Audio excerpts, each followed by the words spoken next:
Donald Trump کو بڑا دھچکا، امریکی سپریم کورٹ نے گلوبل ٹیرف غیر قانونی قرار دے دیا۔ ریمارکس دی امریکی صدر نے اختیارات سے تجاوز کیا، وسیع سطح پر ٹیرف نافذ نہیں کر سکتے۔ صدر ٹرمپ نے فیصلے کو شرمناک قرار دے دیا، کہا میرے پاس متبادل منصوبہ موجود ہے۔ We're either going to get a deal or it's going to be unfortunate for them. And you said today 10 days. Give them a deadline firm to make a deal? I would think that would be enough time, 10, 15 days, pretty much maximum. مشرق وسطی میں جنگ کے بادل مزید گہرے، امریکہ کی ایک بار پھر ایران کو دھمکیاں، 10 سے 15 دن کا الٹیمیٹم دے دیا۔ تہران کے ساتھ معاہدہ ہوگا یا پھر انہیں انتہائی سنگین نتائج کا سامنا کرنا پڑے گا، امریکی صدر نے خبردار کر دیا۔ صدر ٹرمپ ایران کے خلاف محدود فوجی کارروائی پر سنجیدگی سے غور کر رہے ہیں۔ امریکی اخبار کا دعویٰ، سرکاری اور جوہری اہداف کو نشانہ بنایا جا سکتا ہے۔ حملہ ہوا تو خطے میں دشمن کے تمام اڈے اور تنصیبات ہدف ہوں گی۔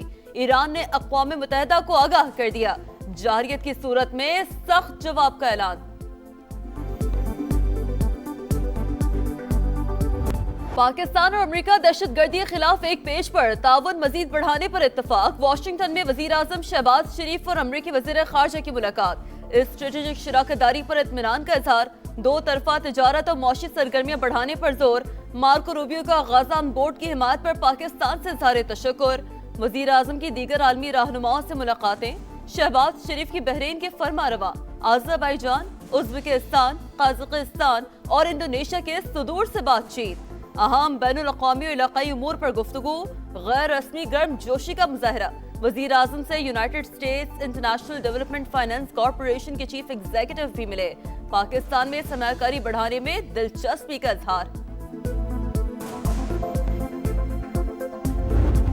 پاکستان میں معاشی استحکام IMF نے تسلیم کر لیا، 14 سال میں پہلی بار کرنٹ اکاؤنٹ سرپلس کو شائن قرار۔ بنیادی سرپلس پروگرام کے مطابق تھا، ملک میں مہنگائی مجموعی طور پر قابو میں رہی۔ مالیاتی ادارے کے پروگرام کے مطابق پاکستان نے اصلاحات کی، حکومتی پالیسی سے معیشت کو استحکام ملا۔ ڈائریکٹر کمیونیکیشنز IMF جولی کوزیک کی پریس بریفنگ، کہا IMF کا وفد 25 فروری سے پاکستان کا باضابطہ دورہ کرے گا۔ EFF پروگرام کے تیسرے جائزے پر بات ہوگی۔ ملک میں غریب کے حالات بد سے بدتر، ترقی صرف کاغذوں تک محدود۔ پاکستان میں غربت بڑھ کر 28.9% تک پہنچ گئی۔ 7 برس کے دوران 7% کا بڑا اضافہ ریکارڈ۔ شہری علاقوں میں 11% اضافے کے بعد 17.4 اور دیہات میں 36.2%۔ پنجاب میں شرح 23.3%، سندھ میں 32.6 اور خیبر پختونخوا میں 35.3% ہو گئی۔ بلوچستان میں سب سے زیادہ 47% ریکارڈ۔ معاشی ناہمواری بھی 28.4% اضافے کے بعد 32.7% ہو گئی۔ کورونا وبا اور IMF پروگرام غربت میں اضافے کی بنیادی وجوہات قرار۔ احسن اقبال نے حالات اس نہج پر پہنچنے کی وجہ بتا دی۔ ڈیل اور ڈیل کا تو کیا کوئی بانی PTI کے لیے کوئی ڈیل ہے؟ دکان اپنی کھلی رکھنا چاہتے ہیں، اس قسم کی کوئی گفتگو کسی لیول پہ بھی کبھی بھی نہیں ہوئی۔ افواہیں جو ہے نا صرف اس ایشو کو جو ہے مارکیٹ میں یہ پروڈکٹ رکھنے کے لیے جو ہے افواہیں پھیلائی جاتی ہیں۔ بانی PTI کے لیے کوئی ڈیل ہے نہ ڈھیل، وزیر دفاع خواجہ آصف نے تمام خبروں کی سختی سے تردید کر دی۔ سما سے گفتگو کرتے ہوئے کہا بانی کو بیرون ملک یا بنی گالہ منتقل کرنے کی کہیں کوئی گفتگو نہیں ہوئی۔ وزیر اعلیٰ خیبر پختونخوا کی اپنی نوکری خطرے میں ہے، اسی لیے انہوں نے رہائی فورس کا اعلان کیا۔ اقدام غیر آئینی اور غیر قانونی، کسی بھی قسم کی فورس کا قیام ریاست کا استحقاق ہے۔ حکومت سے کوئی ڈیل نہیں ہو رہی، بانی کے علاج کے حوالے سے رابطہ ہوا، اسپتال منتقل کر کے علاج کرایا جائے۔ تحریک انصاف موقف پر ڈٹ گئی۔ سماج سے گفتگو کرتے ہوئے اسد قیصر کا کہنا ہے حکومت بات کر کے پیچھے ہٹ جاتی ہے، رہائی کے لیے فورس کا قیام ایک تجویز ہے، ابھی کوئی حتمی فیصلہ نہیں ہوا۔ حکومت بانی PTI کی صحت پر سیاست بند کرے، بانی کی بہنوں اور ذاتی معالج کو اعتماد میں لے کر علاج کرایا جائے۔ کوٹ لکھپت جیل میں قید شاہ محمود قریشی اور دیگر PTI رہنماؤں کا مشترکہ خط، اپنی قیادت سے رمضان المبارک میں ہر قسم کی احتجاجی تحریک مؤخر کرنے کی اپیل۔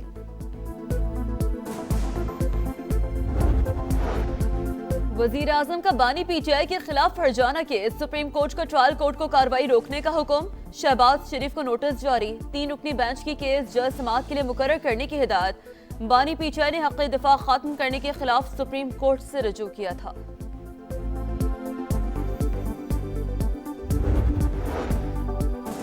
एमकेएम में ग्रुप बंदी का तनाज़ा सिंध असेंबली पहुंच गया। खालिद मकबूल ग्रुप का हूं, पीएसपी वाले धमकियां दे रहे हैं। एमएनए इकबाल मसूद ने जान से मारने की धमकी दी। राना शौकत का वावेला, स्पीकर ने एसएसपी और एसएचओ को तलब कर लिया। वजीर दाखिला ज़ियाल अंजार की राना शौकत को तहफ़्फ़ुज़ फराहम करने की यकीन दहानी। गवर्नर हाउस की तकरीब में नफरत आमेज गुफ्तगू हुई। पीपल्स पार्टी का पारा इश्तार अंगेजी की शुरुआत हो चुकी। कराची पहले ये माहौल देख चुका। सिंध एक है और एक रहेगा। शर्जील मेमन की गरज बरस। सईद गनी ने कहा, लिसानी बुनियादों पर काम करने वाले ग्रोह फिर मुतहरिक हो गए। इस नौयत के प्रोग्राम नहीं होने चाहिए। सिंध और पंजाब में गवर्नर की तैनाती के लिए पीपल्स पार्टी से मुशावरत की जाए। गवर्नर सिंध बोले, कभी नहीं कहा कोई तकसीम होनी चाहिए। अवाम के मसाइल के हल के लिए इख्तियारात की तकसीम होनी चाहिए।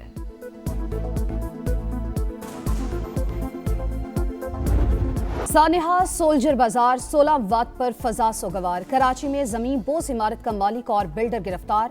सरकार की मुद्दत में मुकदमा दर्ज। गैस लीकेज से धमाके और इमारत गिरने की सीसीटीवी फुटेज मंजर आम पर आ गई। अफसोसनाक वाकया सहरी के वक्त 3:47 पर पेश आया। लोग खौफजदा होकर घरों से निकल आए। इंतहाई कम जगह पर 3 मंजिला इमारत की तामीर पर भी बड़ा सवालिया निशान।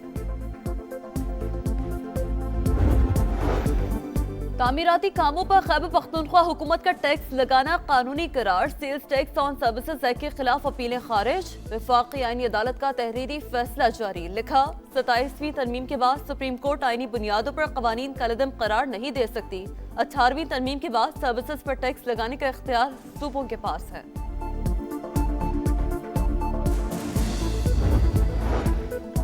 बलूचिस्तान में सूबाई और कौमी असम्बली की निशिस्तों में इजाफा नागुज़ीर। सूबाई असम्बली ने करारदाद मंजूर कर ली। सूबाई असम्बली की निशिस्तें 65 से बढ़ाकर 85 की जाएं। कौमी असम्बली की निशिस्तें 20 से बढ़ाकर 28 करने की तजवीज़।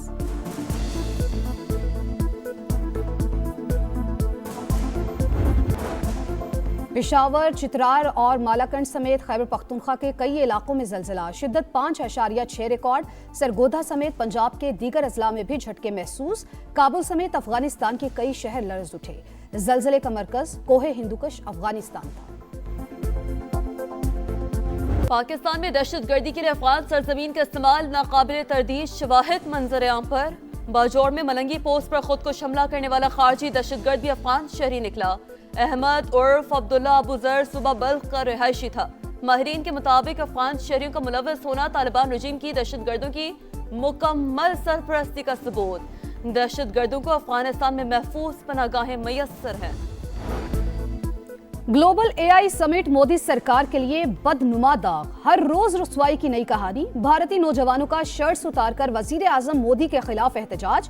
अमेरिका के साथ तिजारती मुआहिदे पर तनकीद। नरेंद्र मोदी को बिकाऊ करार दे दिया। बिल गेट्स का खिताब आखिरी लम्हात में कैंसिल। चीनी टेक्नोलॉजी की चोरी का मामला भी पूरी दुनिया में बदनामी का बायस। T20 वर्ल्ड कप के सुपर 8 राउंड के सुपर मुकाबलों का कल से आगाज। कौमी टीम न्यूजीलैंड के खिलाफ मैदान में उतरेगी। मैच शाम 6:30 बजे कोलंबो में शेड्यूल। शाहीनों का प्रैक्टिस सेशन बारिश के बायस मंसूख। मैच भी मुतासर होने का खदशा। न्यूजीलैंड को अच्छा खेल कर ही शिकस्त दी जा सकती है। हेड कोच माइक हैसन की press conference. T20 world cup का आखिरी ग्रुप मैच। ऑस्ट्रेलिया ने ओमान को 9 विकेट से शिकस्त दे दी। 105 रन का हदफ कैंगरूज ने हंसते खेलते बाआसानी हासिल कर लिया। मेगा इवेंट में दोनों टीमों का सफर खत्म। जैसा अंदाज, स्टाइल भी वैसा ही। वजीरिस्तान की 8 साल की आयना वजीर की बॉलिंग के चर्चे। इंग्लैंड के साबिक कप्तान माइकल वॉन ने भी शानदार करार दिया। पेशावर ज़ल्मी का नन्ही बोलर को विमेन लीग का हिस्सा बनाने का ऐलान। आयना की अच्छी तालीम के लिए हुकूमत से अपील।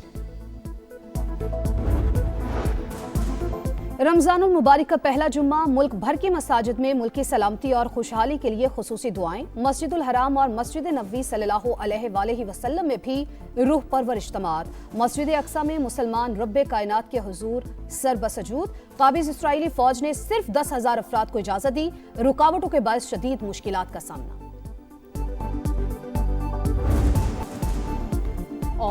رحمتوں اور برکتوں کا مہینہ پر نور ساتیں رمضان المبارک کی خصوصی ٹرانسمیشن افطار کا سما بنو سما کی آواز سیزن 15 کا باقاعدہ آغاز مقابلے میں 40 امیدوار ایک سے بڑھ کر ایک شاندار آواز